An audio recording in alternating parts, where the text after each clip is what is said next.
Streamlabs to figure its shit out, and I'll know I'm live. I should probably have YouTube's thing open, but I don't. I'm gonna have to unplug my speakers.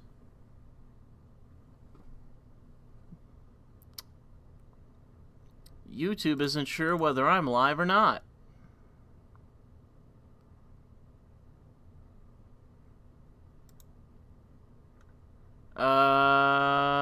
You guys seem to think I'm live. YouTube is still deciding. In the chat, am I live? Because I'm not too sure. YouTube is apparently having some problems. Okay, I am live.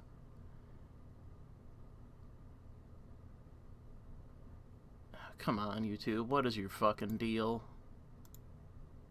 Okay. Sorry, YouTube is apparently unable to tell me, and it's showing 0 viewers. So, I'm not really sure what's going on with YouTube. They're probably on a mass censorship campaign at the moment. So, I have to say, and I will tweet this out and all that, that was a pretty bad debate. I didn't catch 100% of it because I was watching Crowder's stream, and that is a mistake. I would advise those of you that actually want to hear what is being said, don't watch Steven Crowder's streams on the debates, because you will hear Crowder and his team basically doing everything in their power to talk about anything but the what the fuck? The fuck is this? I got a copyright claim on something. I don't even know what. Did I get a copyright strike on this fucking stream? What is going on? What the fuck? YouTube is just fucked. Okay. Okay. I don't know what's going on with YouTube. They're all fucked. Anyways, so yeah, that debate was pretty bad. I would have to say that Trump did not give an A+ performance. He tripped on his own 2 feet a few too many times in terms of tactics and what he was trying to do. He was too aggressive with Biden at several points, where he could have hung Biden on his own words, but he was interrupting him so much that Biden just waffled. And it's what you'd expect of him to do, but you got to give him the ability to at least start to waffle and then interrupt him and say, you're just waffling. But he was interrupting him so fast that it just didn't work to his favor. And the moderator, Christopher Wallace, obviously was doing what you would have expected him to do, which is to you basically have a biased ref on the field, okay? And it was pretty clear to me that this guy was going to go into this doing what he could to try to offset the fact that Biden, his expectations were just, okay, he gets on and he doesn't shit his pants live on TV. Like, the expectations for Biden were so unbelievably low that there was really no way for him to lose the debate, in essence, except for he has a stroke on air. Like, that's the only way he could have lost the debate. So in that way, when people are saying, like, who won the debate, Biden or Trump, there was no way in which Biden could lose, and there is unless, like I say, he has a stroke. And with Trump, he could have absolutely won this debate, but unfortunately with Trump, he is just generally too aggressive. And even if you compare this to the Hillary Clinton debates, again, he gave Hillary the chance to fail. He would interrupt, he would say something pithy, but when he was too aggressive, it didn't work to his favor. And I think that this is one of those debates where he was simply too aggressive to his own detriment. So I wouldn't really say that there was a winner in this debate from what I heard of it, because like I said, I didn't watch I didn't watch an uncut version. I watched one that was constantly interrupted with nonsense. Right now, it seems that, like, you know, with the left, one of the things that I say is everything is planned. Everything is planned in advance. There is no organic nature to the left. So anytime that there's a narrative, you know that it's all pre-constructed. And I would say that one of the pre-constructive things with this debate was the Proud Boys. So in this debate, the question of will Trump condemn white supremacy, Trump waffles on the question, says, well, who do you mean? Like, name a group. What are you talking about? Like, who are you talking about? And Biden says the Proud Boys. And Trump says, okay, sure, stand back and stand by.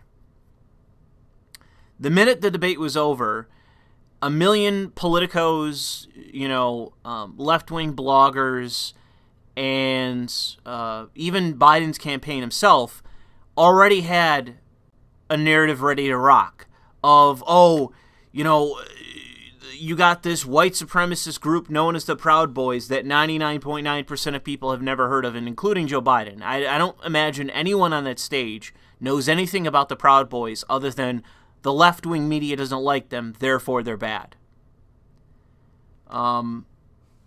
That narrative was already ready to rock because post-debate, there's already a million people tweeting about that. It's already trending on Twitter. It's trending. Antifa's trending on Twitter. This was all pre-constructed, not necessarily Antifa. I think they realized that that's what he was going to hit Biden with, and he didn't. As far as I can tell, Trump wasn't really effective in hanging that around the neck of Biden. Maybe he's saving that for the next debate. But he really didn't hit Biden that hard with Antifa. He didn't make any kind of moral case for why they're bad, what's wrong with them. He was even vague when it came to the policy that he just passed in terms of getting race consciousness propaganda out of the military and elements of the bureaucracy and government. He managed to say enough that these people, what they believe is wrong and they believe bad stuff, but when you're that vague about it, it didn't work because most people don't have any conception of what you're talking about. You have to be at minimum specific about what it is that they believe that is bad. When you're non-specific, it doesn't work. So there were a bunch of opportunities like that Trump had that he missed on. He touched on them, and there were moments where Trump did make a good point, but it was moments like that where he really could have slammed Biden. He totally whiffed on him. It was a total swing and a miss on his part. So while Biden doesn't look good in that regard, Trump wasn't successful in making him look bad. It's just the right wing. They're going to say, oh, well, Biden didn't say this or didn't do that, but it's not about what he doesn't do. It's about what you can hang around his neck.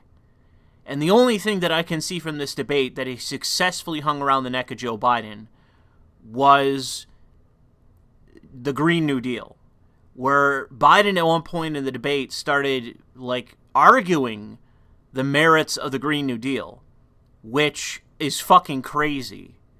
The fact that Biden's like, well, the Green New Deal will pay for itself, that's insane. And I don't think, even in that, I don't even think Trump said much in return.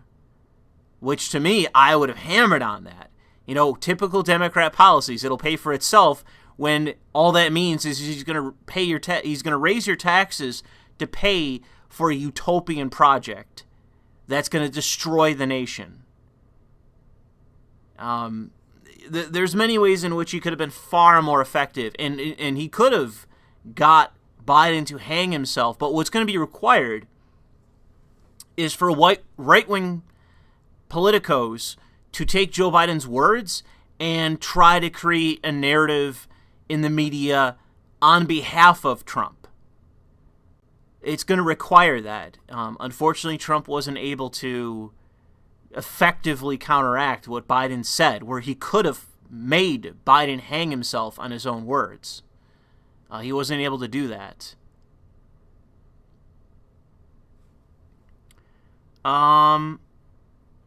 Yeah, I know I missed a decent amount, but the thing is that with Biden, he waffled too much.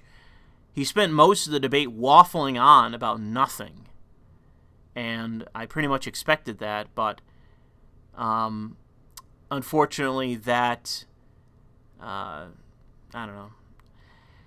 It's pretty much what I expected was for Biden to waffle about nothing. It's pretty much what his campaign is platitudes, empty slogans, blaming ridiculous shit on Trump, like, oh, the shutdown and the economic devastation, millions of people being out of work. That's Trump's fault. It's like, that's another way where it's like, well, exactly what would have you done differently? How the hell would you have had me keep my job? How the hell would you have salvaged the economy while shutting it down simultaneously?